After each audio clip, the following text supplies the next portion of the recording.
Nous allons maintenant utiliser la deuxième loi de Newton. Donc, d'après la deuxième loi de Newton, ici, donc d'après la deuxième loi de Newton, ici, la deuxième loi de Newton, on a ici, d'après la deuxième loi de Newton, on a la somme des forces extérieures est égale à la masse multipliée par le vecteur accélération. Donc, ça fait ici R plus P plus F égale la masse fois le vecteur accélération. Alors, nous allons maintenant projeter. Donc, par projection de ces vecteurs, par projection suivant les axes OI et OJ, on a.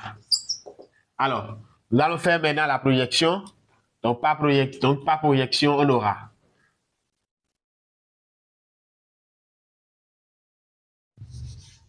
Donc, par projection, on aura en réalité, par projection, on aura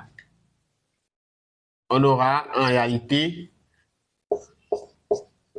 Fx plus Px plus Rx égale à M, Ax égale à M,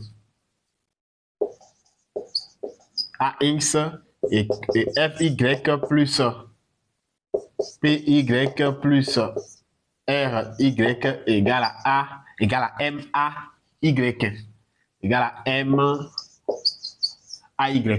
Maintenant, la projection, c'est que nous allons commencer par projeter les vecteurs qui sont ici.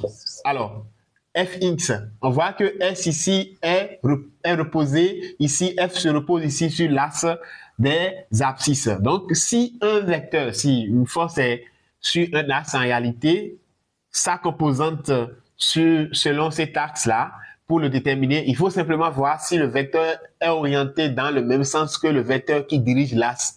Donc, nous avons F ici qui se repose sur l'axe des abscisses. Par conséquent, ici, Fx, ici, serait égal à F. Et ici, nous avons P. Ici, Px. Le P ici est sur l'axe des